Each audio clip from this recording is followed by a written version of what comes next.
Welcome back, Time-Crunched fans. I'm your host, Coach Adam Pulford. Today's topic is how to sprint. And I'll admit I'm not an expert in this topic. I can break it down, I can teach it, I can train it, and somewhat deploy it. But even one of my own dear athletes once commented on a video of mine where I posted that I got second place in a road race, and his comment was, "Should have been in your drops, coach." Thank you, Nathan Cusack. Your voice is now in my head every time that I sprint. So, one guy that doesn't mess this up on a regular basis and who can break it down better than any other sprint coach that I've met is local legend, multi-time Mabra champion, father of two, and husband of one, DJ Brew. DJ, welcome back to the show. Thanks for having me back. It's good to be on with you, Coach. So You're right on. Well, it has definitely been a minute since you've been on the podcast before, and if I had better memory / less concussions, I know I would know what we were talking about. But I'll blame it on COVID and everything else that happened. But you know what? Since you've been on the show last, you've had another kid. You've changed jobs, you won a few more championships, and all with your annual volume in CTL going up and down like a roller coaster. So tell us a little bit more about you, why that is, who you are, what team you ride for in the DMV area. yeah, so I mean, obviously, I race in the DC, Maryland, Virginia area.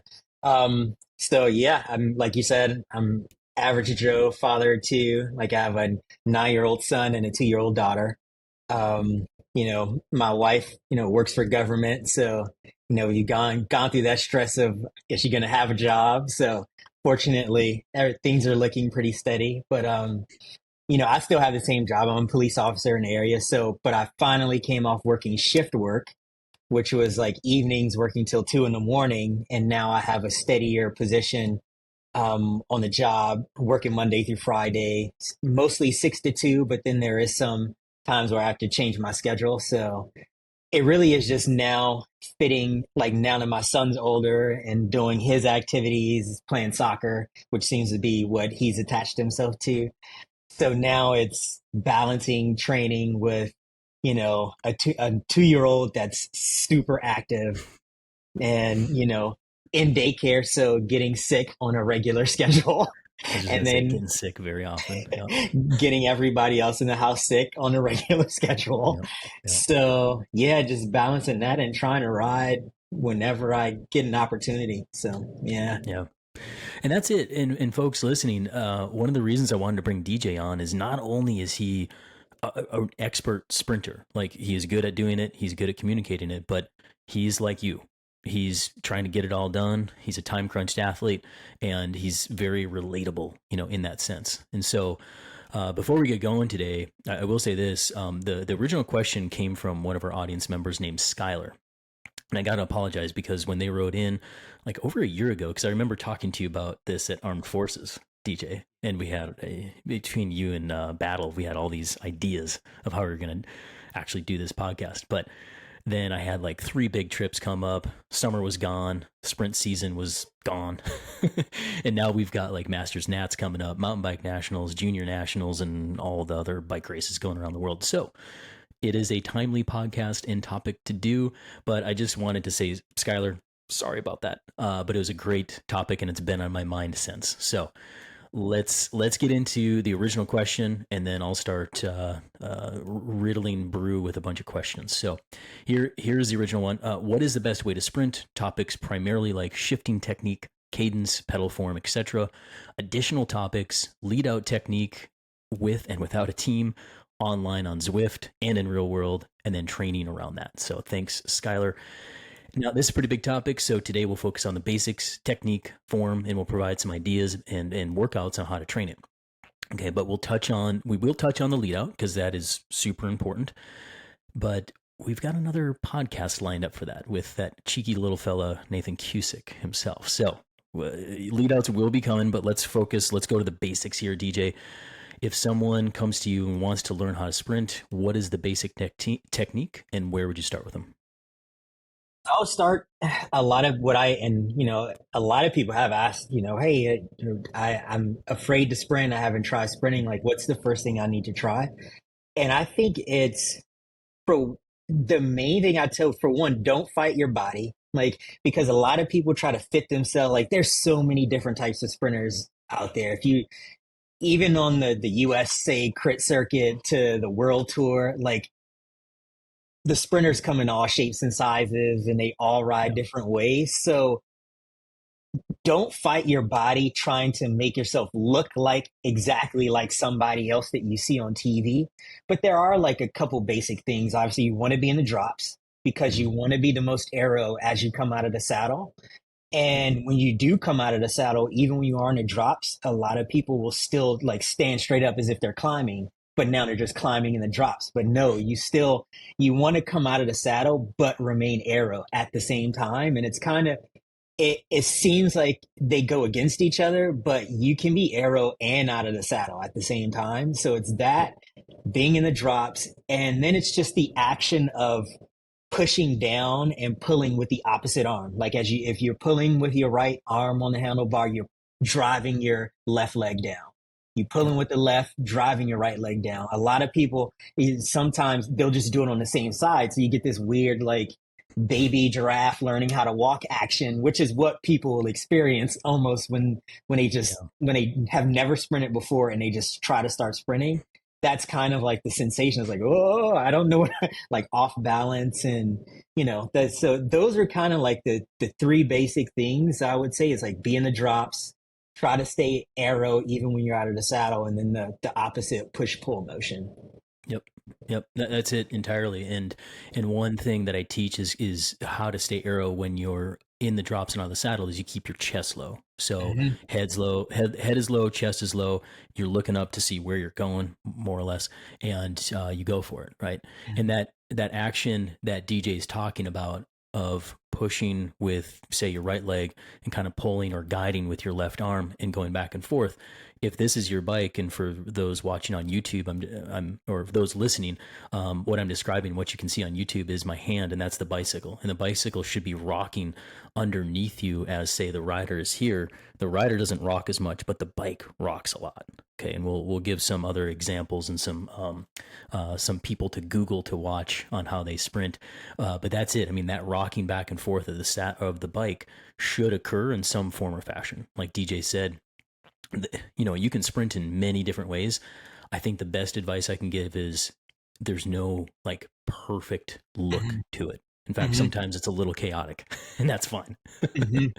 It's a lot of So, like I know I joke with a lot of my team, like watching when sprinter that I like to watch now is Jonathan Milan on Light on Trek. yeah. Watching him sprint, it's like the way he moves on a bike. It's funny to watch, but his motion is like the lack of motion and everything's just going forward. Like you could tell like when he sprints, like there's no wasted energy, like Hmm. no wasted, no excessive rocking of the bike. Like it's like his bike is on rails and it's just going as fast forward as possible. Yeah. Yeah, exactly. Mhm. And you've got fast sprinters like that, that's like super generative of their forces going directly into the cranks and into the bike and propelling them forward. And then the name still escapes me, but we were talking about the short guy on Lotto where he opens up his sprint and the tires are just all over the place, but he's still fast. So again, it's like no perfect like look to it, but we can focus on the basics and get the technique good. So, a couple other things on that is when you're starting to deploy the sprint to and you start to go, I generally I don't prescribe or tell somebody to do a certain cadence. I'm just like, make it high. So you shouldn't be grinding. You shouldn't be bogged down. It should be a high cadence, but there's a feel to that. So DJ, to you, when you're maybe teaching somebody to sprint and they haven't done it before, what like how do you get them to pedal well? What should they feel, and how do you get that like gearing right? With the gearing is you want to be pushing against some resistance, but not overcome by it. So Hmm. it has to be just enough resistance where you're still accelerating because you want to feel like you're accelerating the whole time. Like I'm accelerating until you're finally on top of it. Then it's just all cadence. It's like now I just got to run this cadence until I get to the finish line because you're past the point of actually accelerating. Hmm. So it's like you have to, this is where practice comes in, is just finding that gear where when you come out of the saddle, like all the resistance just doesn't disappear. And or you come out of the saddle and it's like now my cadence just dropped 10 RPMs because I had, the gear was too big. Yep. Like you never want your cadence really to be slowing down as soon as you start the sprint. Like Yep. if anything, you want to be accelerating. Yep. Yep. I remember we worked a camp with Sam Boardman here in DC, and Justin Williams was there, and you and Williams were kind of giving that same talk. And one of the things Justin said was like finding that right gear with the right speed at the right moment. There's a beautiful timing that goes on with that, and that's an art form that takes years, in my opinion. But essentially, he said the same thing as you, and he said if you're shifting a bunch in your sprint, that's wrong. Mm-hmm. If you're bogged down, that's wrong. Go lighter gear. He's like, if anything, maybe you shift once. Like if because you're accelerating, and if you're going that fast, maybe there's one shift, but Mm-hmm. that's it. So for those who are learning how to sprint, if you're you don't want to be shifting a bunch. So find that right gear, find a good jump, make it smooth, have the timing good. It's all practice, right? But the Mm-hmm. major thing is like you shouldn't be shifting a lot. Yeah. Yeah. I don't think I've ever, like, if I've ever shifted in a sprint, I was in like panic mode. My legs are about to lock up, and it was like, go to a heavier gear so I don't cramp. But for the most part, I don't think Yep. I've, if I'm coming off of a wheel, I'm coming off in a gear where I know I can still accelerate that gear Yep. and not like run out on top of it. So yeah, yeah, very rarely do I ever try to sprint unless I'm going from a long way and I know I have time to actually shift. And I think too, cadence. We've been talking a lot about cadence. We'll talk about how to train it, and then how to kind of train your cadence early on, so you have the neuromuscular, I would say, infrastructure to handle these high efforts like DJ's talking about. Because when you're sprinting, DJ, I mean, what are your RPMs when you're in a fully deployed full on sprint? 130, 135. Yep. Yeah, like Yep. really quick cadence. Yeah. Yep. So in training, we oftentimes need to over cadence. I just call it over cadence to stimulate that neuromuscular system. Neuromuscular is just the brain to the muscle, and high leg speed with lower resistance to get that done. So we might be doing cadences 150, 160, 170. Track people are like, that ain't nothing. They're up in the 200s sometimes, and it's ridiculous.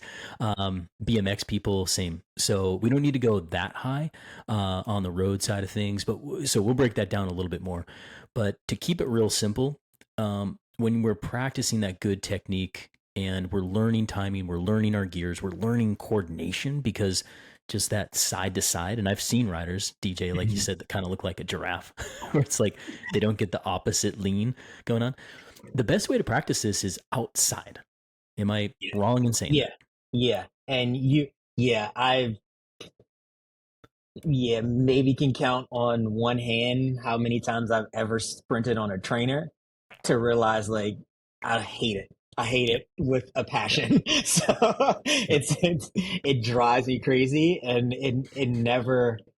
I just feel so restricted. So I'm like, you know what? I'm saving this for when it warms up or when it's nice to be outside. So because this is not doing me any favors. Yeah, exactly. And so, in that way, just in terms of practicing, we'll talk about Zwift and like virtual racing here in a second. But when it comes to practicing your sprint, best to do it outside, because you're going to form good habits out there. I think you'll form bad habits potentially if you're learning inside, because again, that bike needs to rock back and forth, and you need to feel that in real life. And if you don't, you're missing out, Yeah. in my Even the opinion. dynamic of going from sitting to standing Yeah. on a trainer's like, even with the little rocker trainers, it's still not as real as like what your bike does when you go from sitting to standing on the road in the drops. It's it's not the same. Yeah. And even somebody like DJ who's really powerful and can produce a lot of power, like he won't generate as much power inside, because when you stand up and deploy the sprint, you're using not only some body weight but biomechanics in order to produce that power, leaning that bike over and being able to really crank on the cranks themselves. You need that. Okay. But DJ, if you're gonna sprint, if you're super into Zwift or TP virtual or whatever, how would you advise somebody on how to sprint inside if they're going for the win?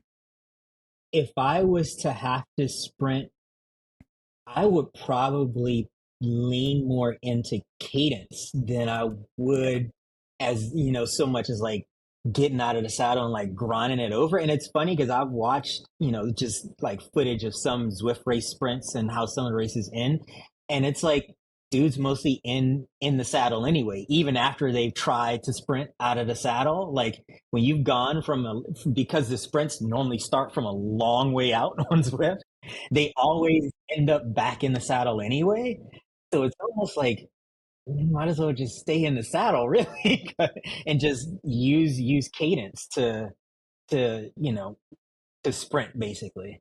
Like I've done over 1,000 watts seated on Zwift before, so I know it's doable for guys that actually race on Zwift and know how to use the drafting and whatnot. So it's possible.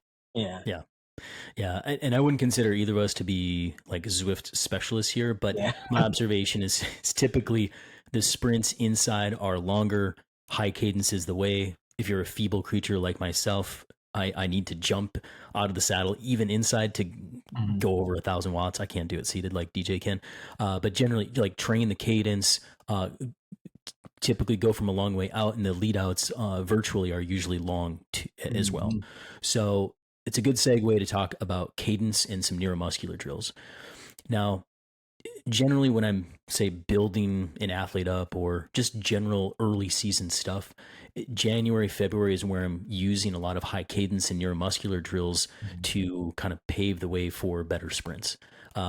High cadence or fast pedal drills are what I use to prescribe that on Training Peaks, and that's going to be anywhere between 1 minute, 2 minute, 3 minutes, sometimes 4 minute high cadence. And I usually start wherever the athlete can kind of do. And what I say is, do a high cadence up to the point where you're bouncing in the saddle, and then back down 5 RPMs. Mhm. Hold that for the duration of the interval. Let the heart rate climb up. Keep the power tempo or below. So when I'm doing high cadence work, I start there. For somebody like DJ, I give you some fast pedal work here and there, but you have such a good neuromuscular system. We're not doing a ton of that in the off season, Mhm. even though I weave it in sometimes. For you though, I know you do some sprints outside. Is there, or in some other stuff, but is there anything that you do personally or would advise somebody that's talking about sprinter stuff to work on in terms of the neuromuscular drills? Yeah, it's almost, I mean, it's not fancy, but it is just the working the extremes of it. So doing like extremely like high cadence, low force, those kind of drills. Like a very easy gear and just try to get a max cadence out of it. Like, Yep. those kind of things. And for one, especially, during your base season, those kind of drills like break up a ride. Like instead of mindlessly riding around, for Yep. our area in circles around Haynes, for hours on end, why not break it up and try things like that, and then the opposite end of the spectrum, putting it in starting in a heavy gear and Mm-hmm. muscling it over until you're at your regular self-selected cadence, and then calling it a day, like just working those extreme ranges. And then I even like to have fun, even on group rides. Like if I go for a sprint on a group ride, it's like, let me see if I can do this in the small ring. Like Mm-hmm. pick a gear in the small ring. And I mean, is not overthinking it, but it's like, I'm going to sprint in the small ring, just to see what this feels like, what my body's going to do, like how it's actually going to feel. Yeah, it's kind of like you treat sprinting like you're playing. You're playing on the bike, and you kind of are seeing what your bike can do, what your legs can do. For one, like is seeing, can I crank out a 160 cadence? Like can I, Mm-hmm. it's kind of like picking that number that you think is unattainable, and like, okay, let me see if I can do it. Did we do the 1 minute challenge? Did I do that with you? and we can, or like the Ooh. 1 minute cadence, like how high of a, because I know I did it with Yeah, AJ. I feel like I've done that with you one time before. Yeah, because basically the 1 minute challenge I have is I pick on a few athletes, and I think you smoked me, by the way. That's what I'm remembering. But again, this was a couple years ago. Anyway, let's go 1 minute. What's your highest average RPMs that you can Yeah. hold? And you beat Hmm. me. I think you were the first athlete to ever beat me. AJ got in on it. A couple of my juniors did. I'm pretty good on cadence. I'm not the greatest sprinter in the world. But so that is one tip here is like just go 1 minute, try to go as high of cadence as you possibly can. It's crazy what your heart rate does because it does spin up because your leg speed is so high, right? Yeah. And you do that maybe once on a ride, you Hmm. know, maybe pepper it in on another later on the ride, something like that. But again, it's more like play. I don't prescribe this. I'm just like beat this, right? Hmm. And another one that I do is and you touched on it, was max cadence. And this is what I do with my juniors quite a bit. And I used to do this on like Talent ID mountain bike camps with USAC. Is we just like go downhill, get some really high speed in our Hmm. biggest gear, get the legs spinning in the biggest gear, and then shift down like two or three, and Hmm. just have your legs like super like spin out of control and see what your max cadence is. And that's a really good way to develop Yeah. absolute cadence. Yeah. Yeah. Yeah. And those, to me, those kind of things they're just fun to do because it's, I feel like you always end up discovering something like you might find a hack or some way like how you work biomechanically. Like, okay, if I do this, I'll always have a higher cadence, or Yep. this is kind of how I have to center my weight over my bike in order to really fully activate all the muscles. And because having the cadence is all about, you're firing and relaxing all those muscles at the same time. So Yep. it's like, okay, where does my weight have to be, on the bike? Or am I centered over the bottom bracket, and am I a little forward over the bottom bracket? Do my levers work behind so it's kind of, you get to play around and find out to see where you have the most leverage on the bike. Exactly. And when you do like these little games and you just play like that, I would say it's a simple way to train all that other important stuff that you're just because your brain becomes more aware of it in the way of like, oh, my core engages when I do this. However, I don't Hmm. tell anybody now engage your core Yeah, and then yeah. spin. You know what I mean? It's like if you just go high cadence and if you like have fun doing it, the body will figure it out. So I would say for listeners, don't get too bogged down in the details because learning how to sprint is actually just like doing it, right? And this is And why what I was thinking, of course we had some sprints peppered in the ride today. And it's one yeah, thing that what's hard for me is, for me, sprinting comes naturally, but when it's like in my workout, then I start to overthink. Like, okay, this is like, I got to do this for coach. Like, it's like, so I got to get, so then I start, okay, remember to pull on the bars. It's like, no, I already know how to do all that. Just sprint, like, yeah, just go out and do it. So it was always, now it's much hard. I feel like, a few years ago when I could come to the noon ride and, yeah, we were always sprinting there. So yeah. that was my sprint training. And it was like, you didn't really have to think, you just did it. Hmm. So now that I'm forced to, like, I don't have that opportunity every day. So it's like now when I actually have to sprint, I'm forced to, like, okay, this is sprint time. Like, Yep. now it's like, just do it. But it's so like shutting my brain off and just doing it is the hardest thing. And it always feels like, okay, I'm working against like my own self. But yeah, it's like one of those things, like you just gotta do it, even if you have to pull in a buddy. It's like, hey, you go to pick a spot and, we'll sprint to it. Or, Hmm. we'll start from here and we'll go for 10 seconds or 15 seconds or 20 seconds. Yeah, So, that's it. And I think too, I mean, that's one observation I made, like just with your training is I need to prescribe in sprints more often because we ain't doing it at Haynes as much. So mhm. naturally we're not getting it in.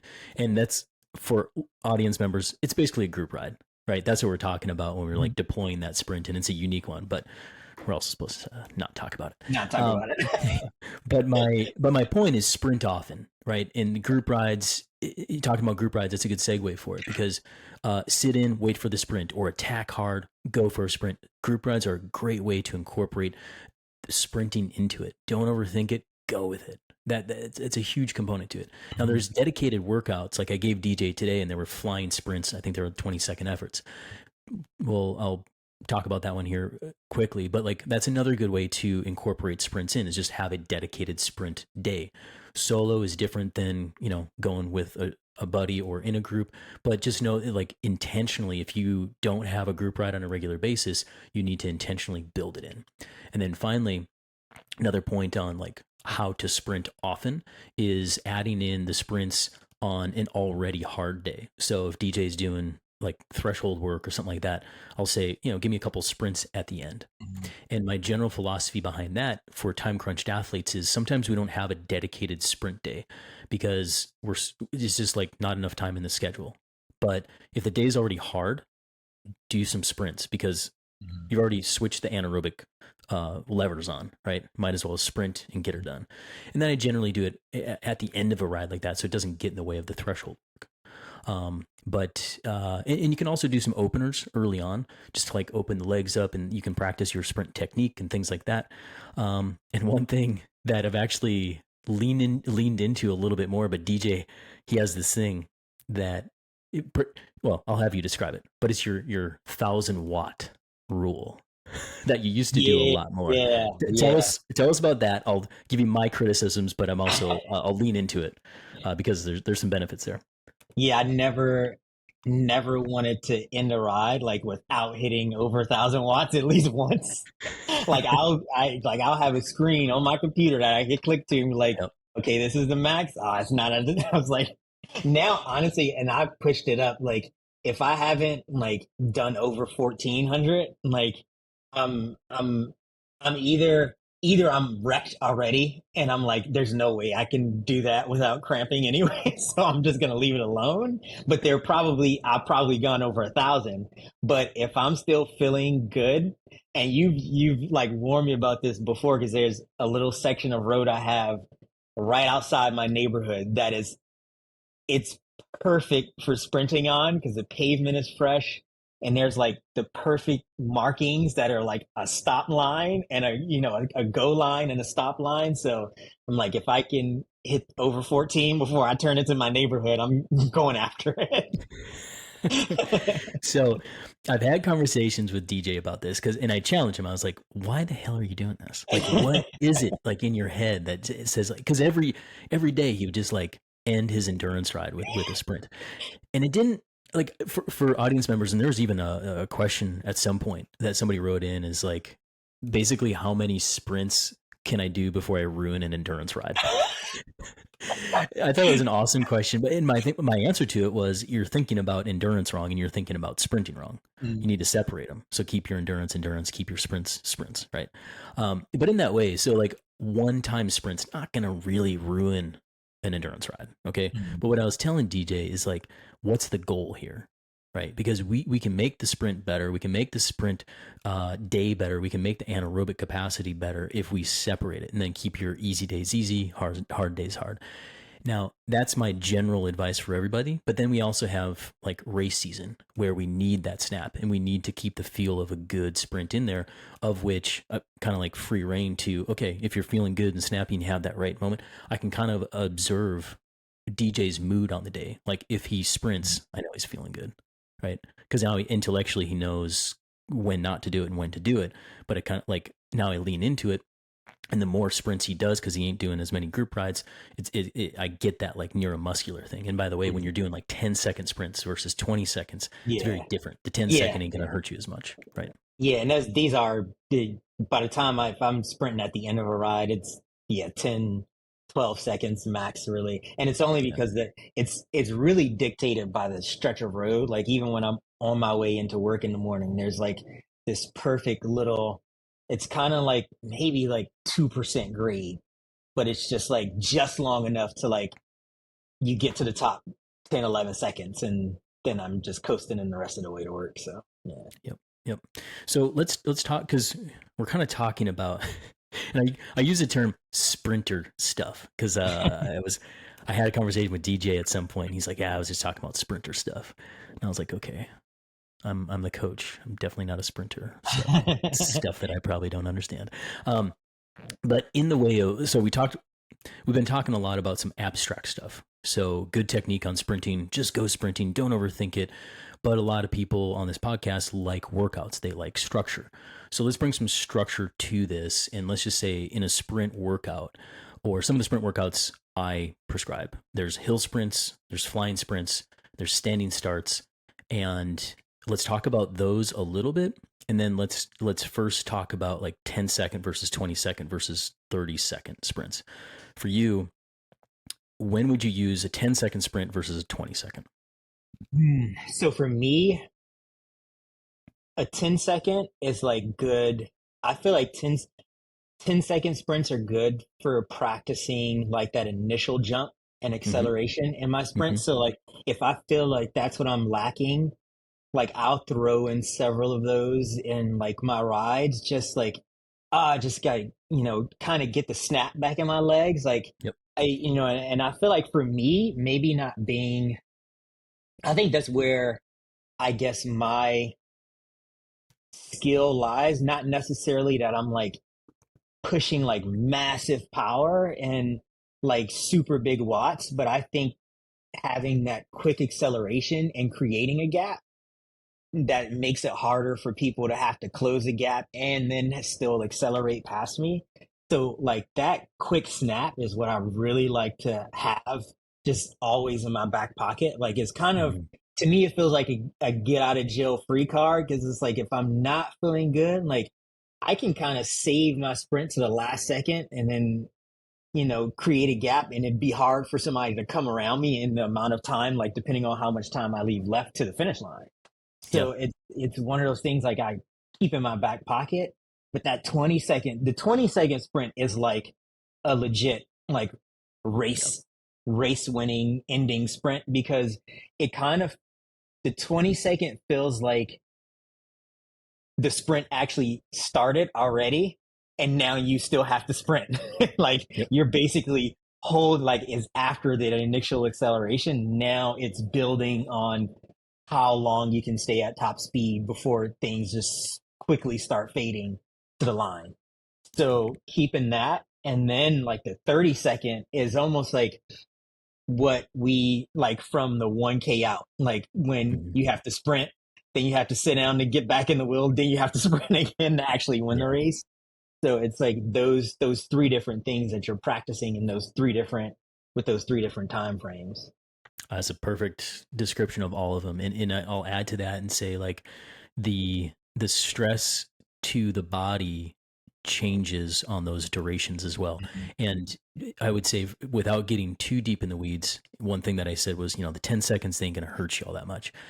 Generally, because if you do 3 or 4 of them and you're just working on the jumps, and let's just call them jumps for now, you can do 4 by 10-second jumps with full recovery in between. Full recoveries, I don't know, 8 to 10 minutes, easy endurance spinning, and you just work that into a 60 or 90-minute ride. Okay, and you're working on that anaerobic pop, the snap, the ability to accelerate quickly, and because it's a neuromuscular sort of stress, you're not changing muscle physiology all that much. You're not inducing acidosis. You're not causing a ton of like lactate spike. And because it's full recovery in between, it's not causing a ton of fatigue.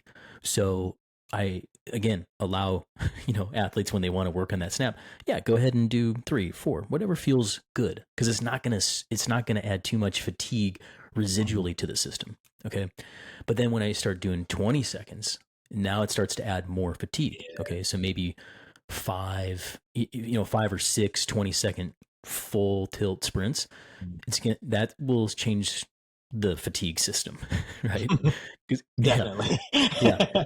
And so everything that DJ described there, and then 30 seconds, that's super deep, and that's when you're working on anything from mental toughness to sprinting durability to I'd say from the physiological side of things, that's anaerobic capacity. 30 to 60 seconds is that capacity to do as much work over FTP as possible, to do as much power as possible.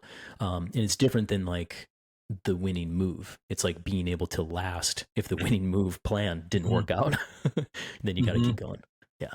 Yeah. And so, 5 or 6 by 20 seconds, full tilt flying sprints amidst the 90-minute ride. That's a pretty good workout there.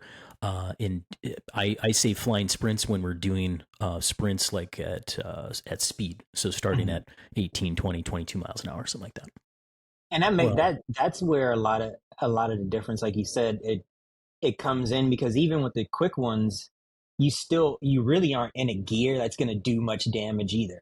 Like because you want to have that quick acceleration, you're not going to put it in a heavy gear, because 10 seconds will be over but before you can actually get that gear up to speed. So you want to pick a gear that's light enough for you to actually accelerate it. And then by the time you've topped out, the effort's over at that point. Like, you're not then shifting for another 10 seconds. So, the effort's over. So those can get peppered in, and you recover pretty quick from those. I feel like I personally recover really quick from, those 10-second sprints. Yep. And it's interesting too, because even though DJ is doing a lot more power, one could say, well, he's causing more fatigue. Well, it's like he's got more fast twitch, so he can do that and he can recover from it. It's all good. Somebody who's more feeble, who is not producing as much power, it's the same kind of thing. It's like, I'm not producing so much power, so that's not going to cause so much fatigue. And so it's a nuanced thing. But what I generally find is the 10 seconds don't cause as much. And then when you're even aiming for 10 seconds, it's rarely 10 seconds. Sometimes it's like 7, 8, it's usually a little under. So finally, I'll just say there's one more workout that I like to put in there, especially for my either crit racers or mountain bikers, cyclocross racers, and that's standing starts. So 2 ways of doing it, but you're starting at 0 speed, no speed. And 2 ways of doing it. You can either start with 1 foot clipped in and 1 foot clipped out, or you can do a track stand and then go from there. These are like high torque efforts, and generally I'm going to be doing like a 10, maybe 15 second effort, and there's like riffs and nuance that I'll do on that, but we're really working on the start power and generating really high power with high torque, meaning like you have a lot more force to overcome to produce that power. And it's a very specific way of doing it for like how crits start, how mountain bike races start, how cyclocross races start. And it's also really fun to do if you got someone next to you and you try to like race each other off the line, something like that. Yeah. DJ, anything on standing starts or anything that you want to relate to that, especially in the way of like practicing clipping in and clipping out? Yeah, I mean, if I do those really, like in my commute, if I'm at a stoplight and I'm like, especially like if I have a car in front of me, I'm like, let me catch this draft. So it's like, it's kind of like a fun way to see if you can match the acceleration of a car in front of you at a stoplight. Like there are times I purposely won't pass a car because I want to do like that kind of effort, as when the light turns green. So it's like, all right, well, let me see if I can keep up with the car traffic before getting popped, Yeah. So, yeah. And what I try to do myself and with my athletes, keep in mind, like, don't be afraid to play. And I think that we don't play enough, but anytime that there is a stoplight or stop sign, to unclip and then practice without looking, clipping back in and pedaling, like that's a skill, man. Like that's a really good skill to have. Meanwhile, you can practice your track stands at the stoplight and stop sign, and then smoke your friends right off the line. It's always good. Yeah. I know I suck at track stands, so I'm probably always going to be clipped out anyway. So, and that's kind of like, for my wife, like when she rides, it's kind of one of those things, because she doesn't ride as often, that's what I tell her. It's like, all right, practice clipping in and out. Clip out every time we come to a light. Don't slow down and like wait for the light to change. Like, no, go all the way up, clip out, and clip in without looking down, and get used to finding where that pedal is and being able to get in. Because if you do come back to racing, like that's a big part of it, is not screwing up your clip in when the ref says go. So Exactly. Yeah, that's it. Yeah. So in hill sprints, you mentioned that a little bit, but when I'm doing hill sprints, it's usually like I'll kind of like on Bach Road, right, where you got speed coming off of the hill and then you sprint going into the hill.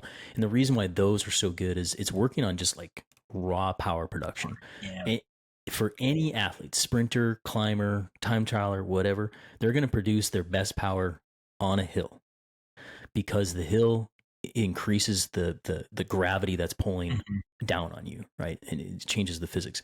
And so even for like sprints, if you get the timing right, and this helps practicing your timing of deploying the sprint too, as soon as that hill starts to kick up and you feel just like the tension change a little bit, drill it down on the drops out of the saddle, keep chest low, and hit it. And I generally see people producing some of their best power when properly timed on a hill sprint like that. So when you just want like overload the legs with the power production on the bike, that's a great way of doing it. Mhm.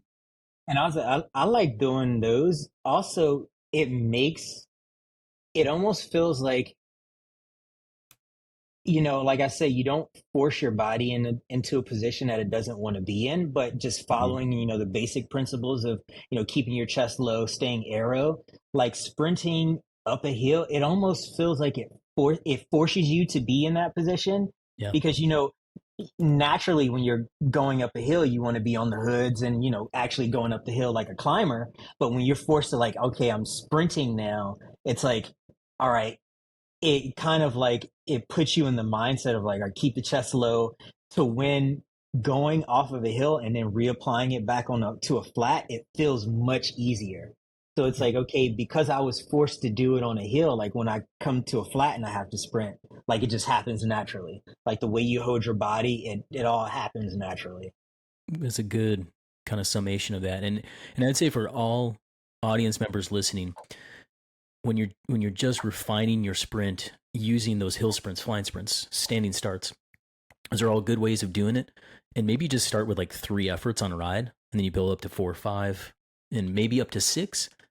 I think that's the most you really need to. After that, it's more like training, where stuff like in fatigue starts to change a little Mhm. bit more. So I think just like keep it simple, keep it between 3 and 6 efforts total.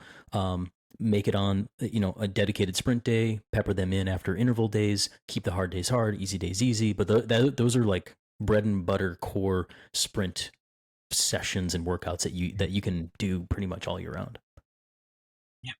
And I try if I'm outside, there's something small that's sprint related that even if it's just cadence, like something small, and it's not even Mhm. that I'm like in a full on high cadence sprint, but it's like riding above my normally selected cadence, like just always kind of working on like Yep. making a higher cadence feel easier and more natural. Like the higher you can push that number when it actually comes time to sprint, the more naturally that higher number will happen. Yep. Yep. Yeah, and I did a couple podcasts on that. If anybody searches time crunched athlete in pedaling or time crunched athlete in cadence, you'll find it. And we talk all about why high cadence is the way. So try to bring this thing home here, DJ, because we are time crunched. I want to talk about developing strength off the bike. And then I also want to just touch on lead outs and kind of give a little sneak preview of what is to come maybe on the lead out podcast. But when it comes to developing strength off the bike, what we're doing, we're talking about strength training. We're talking about stuff that is not, pedaling. So this is a whole topic. I've done several podcasts on strength training, but questions to you are, what are some key exercises that listeners should definitely be doing in the gym if they want to improve their sprint?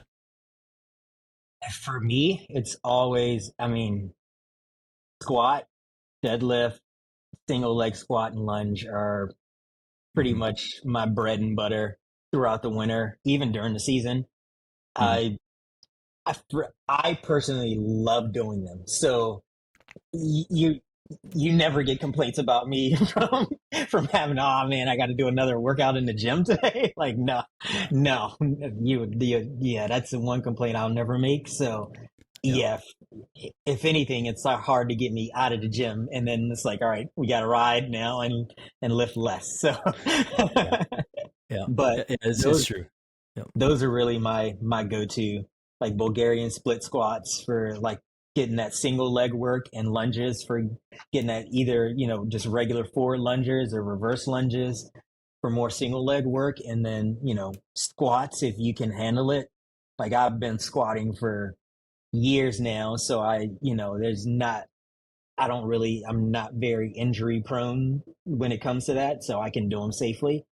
So I like a high bar back squat all day, Hmm. you know. Yep. But I mean, if trap bar deadlift is essentially a squat where the weight starts at the ground instead of on your back. So yeah, that's definitely a safer way to do it if you don't want to do high bar back squat. Yep. Completely agree. And all the exercises that he mentioned, keep in mind, most of them loaded the full body. They loaded the spine, right? So that high bar Mm-hmm. or the deadlift. And the reason why that's good is it's stressing all of the systems, right? The quads, the hamstrings, the glutes, the full body. And there's a lot of other benefits that go on with loading the spine in that way. Additionally, what we're trying to do is overload those muscles, tear them down so they come back stronger. So those components that he described, that's why you're doing them. In the long run, what you're trying to do is produce more strength, sometimes more mass, but definitely more force productions, so that when you pedal, there's more power on the pedals themselves. But one thing that I always like to mention when it says, well, what's the best way to develop a sprint in strength training? Everything that DJ said, yes. But plyometrics and jumping is even better, if not like the way, once you develop strength. Mm-hmm. And And even I would even say even not, and it's not even so much that you necessarily have to like be doing high box jumps or anything like that. yeah, Like honestly, I felt I've done some of my best sprints like when most of my plyometrics came from jump rope. yeah, Like I know it's aerobic, but just that bringing the calves and like strengthening the Achilles and like being on your toes, like just that bouncing motion, like jumping rope for 10 minutes, either before actually lifting or, after I've finished lifting.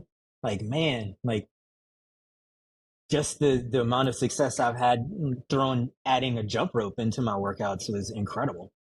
yeah, yeah, exactly. And I was gonna share a screen, but I'll keep it simple. I'll just say check the show notes, because here's my point: is when somebody sprints on a bike versus jumps on a force plate, when they just jump, meaning you squat down and you jump up, you're going to produce about 3 to 5 times more power jumping against gravity and lifting your body off the earth than you are in your best sprint.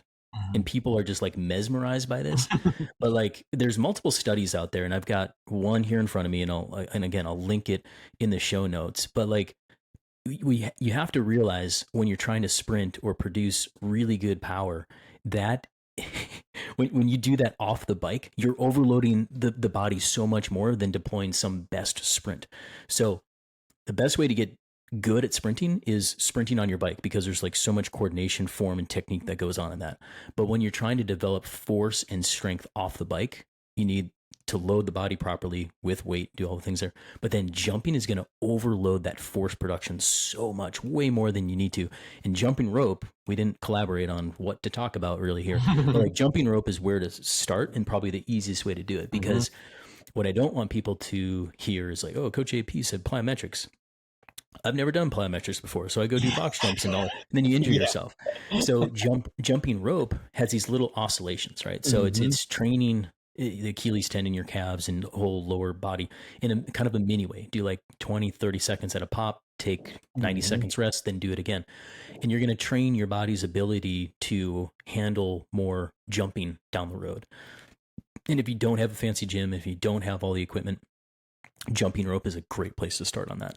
And just know too, if you don't have the fancy gym and you want to, increase your force production, squat jumps, counter movement jumps, box jumps, that's a great way to do it. So I will get off my high horse and off my jumping box on that. But just know that, and check it out, because check out the research that I posted, because people oftentimes ask me that.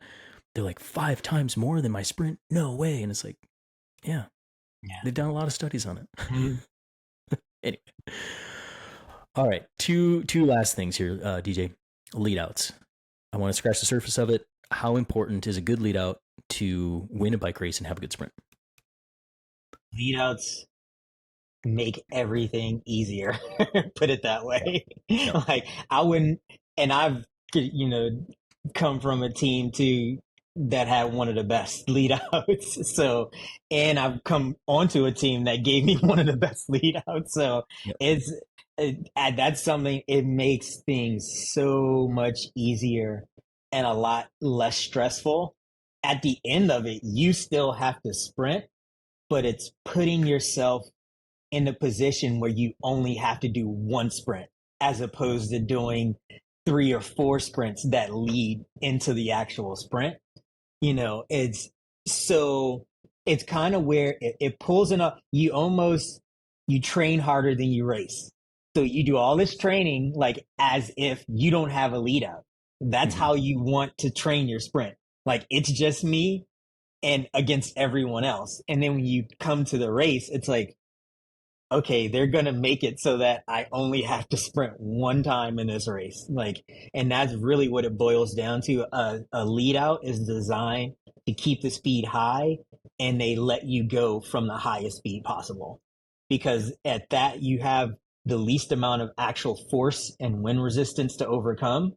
And now it's just you only have to sprint one time, and it kind of keeps you out of the vacuum of riders shuffling back and forth and having a fight for a will. So yeah, it kind of just makes you focus on one thing in a sprint and not a million things at once. Yeah, yeah. And shout out to the Bike Doctor crew. I've been behind you on a couple races already this year, and it's the way they lead out is a beautiful thing. So you guys got it dialed on that one. If we do a whole podcast on a lead out, there's a lot more like nuance and like basics to start from. Mhm. So if people want more on the lead out, write in and ask, drop it in our comments section. Let us know, because I've got the right person for it. So let me know if you guys want to hear more about a lead out. Two last things. It's been rumored that you are a big fan of Folgers coffee. Is that true? Okay. All right. We got the T-shirt to prove it. 100% true. 100% true. They are the And show so, sponsor. my exactly. So person, he's seeking my personal sponsorship. sponsor. Yes, That's right. And that's so countercultural to the pretentious bike snobs that love their espressos and stuff. So, why did you choose Folgers? Or is that just like the man. secret sprint brew? Caffeine is caffeine. So that's kind of I will say I love coffee, and I will drink fancy coffee when it's available. But for every day, I want the least amount of work to have my coffee as possible. So if I could just scoop it out of the plastic container into a percolator and press the brew button, um, and I'll have like 10 cups of coffee, and I'm good to go. So All right. Well, we differ in that realm, but I will agree with you. Caffeine is caffeine, and so that speaks to how DJ does keep it simple, folks. If you need caffeine, just hit it. Doesn't matter where it's coming from. yeah. But the last little thing here is a shameless plug. DJ Brew has something in common with Christopher Blevins, who has been on this podcast before. But they both make music, very different music in a sense. But in DJ's spare time, I don't even know how the spare time comes and when he does it. It's usually because he's not sleeping, and then I yell at him for that. But DJ, tell us about a little bit about your music and maybe where we can find it. Oh, yeah, that's my other passion that I really picked up over COVID, actually, when we weren't doing 6-hour days then. Yeah, But your highest fitness was during COVID, by the way. yeah, exactly. But no, definitely passionate. I'm a big house head, so I like house music. I produce house music. I DJ house music, so I'm all about it. You can find me everywhere, DJ Brew, on SoundCloud, on Mixcloud, on YouTube. So yeah, On DJ Apple Brewhouse Music on too, right? YouTube, Apple Music. Yep, Yep, yep, yep, yeah, yep. I've got some new music. It is good. It's chill. yeah. So if anybody's looking for some new music out there, definitely go find it. But overall today, I think what I want our audience to come away with is like sprint training can be really complicated because when you do it, and if you haven't done it for the first time, you definitely feel like a noob. You feel like you're all over the place and like, oh my God, I feel like Bambi. But like that's everybody. And the more you practice it, the better you'll get at it. Keep it super simple. Sprint often, sprint in the group ride. If you have somebody like DJ in your area that's like known to be like the sprinter, ask him, because somebody like DJ, he helps a lot of people in that way, and like you're not going to hold back because what's your philosophy on that, DJ? If you make somebody faster, what happens?